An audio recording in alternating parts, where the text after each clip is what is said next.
Hey fam, welcome to the Soul Train Express, where we inspire, encourage, and rebuild. We have joined the tracks with the Journey channel, so please subscribe to our channel and follow our podcast on Spotify so we can journey through life together. Special thanks to Zach Johnson for the amazing music. I see you vibing. Go ahead, I'm vibing too.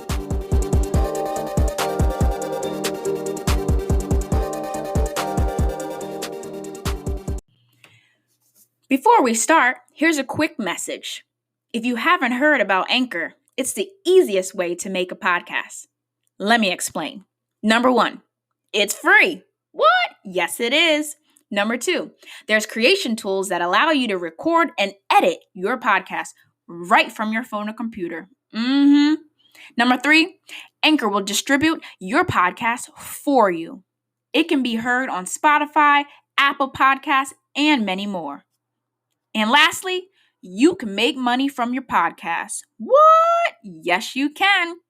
It's everything you need to make a podcast in one place. So download the free Anchor app or go to anchor.fm to get started. Now let's get back to the show. Guess what? It is True Talk Tuesday, where we focus on getting to the truth. I have some questions for you to ponder that will be the focus on our topic today. How do we determine an action is right or wrong? How do we measure morality? Who has the authority to say that is wrong or that is right? Is it based off of each individual's feelings of right and wrong? I want to challenge you today by evaluating these questions and getting to the truth about morality.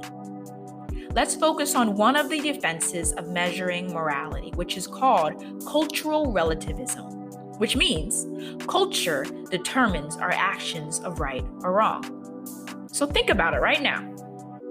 Does your decisions of right and wrong connect to the culture today?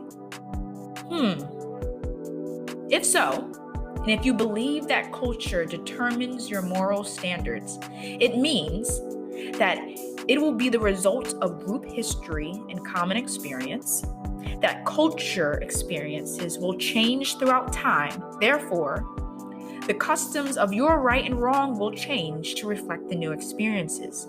And it also means your conscience, that whatever you know and feel and how you were trained tells you what is right or wrong. But let's evaluate that. If your culture dictates what is right or wrong, where did your values originate? How can you determine what is moral if it is ever changing? Where does the authority come from if morality is grouped within different cultures?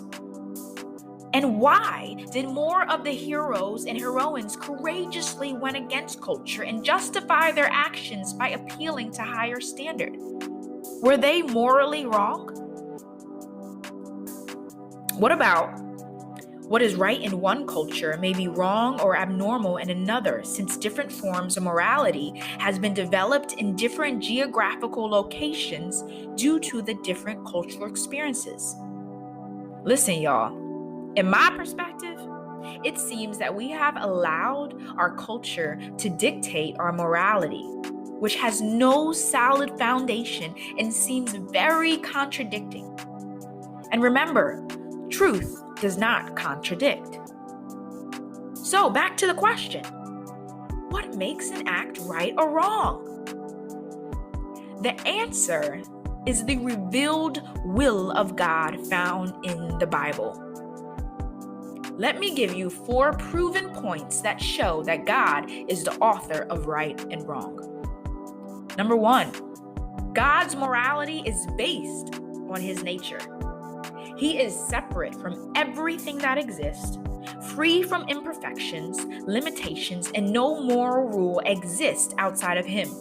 Holiness, goodness, justice, truthfulness, love, they are all biblical standards that are rooted in the nature of God.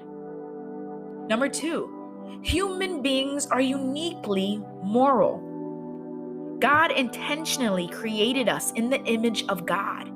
with at least 4 qualities that separate us from the animals: temperament, ability to reason, moral nature, and spiritual nature. And number 3, God's moral principles have historically remained constant. Since morality is rooted in the nature of God, they are constant. The commands may change, but the principles remain the same, which is why we can all agree murder is wrong. Thou shalt not murder is a biblical command that hasn't changed, that all culture agrees with. Lastly, God's moral revelation was given for our benefit and has extreme value. Sometimes we look at the laws of God and claim legalism, yet the Bible speaks strongly against legalism, that biblical morality is more than just external obedience. But love and the law are mutually exclusive. Listen, y'all, God loves you, so he protects you. God has great plans for you, so he creates boundaries to lead you towards living a fulfilled life.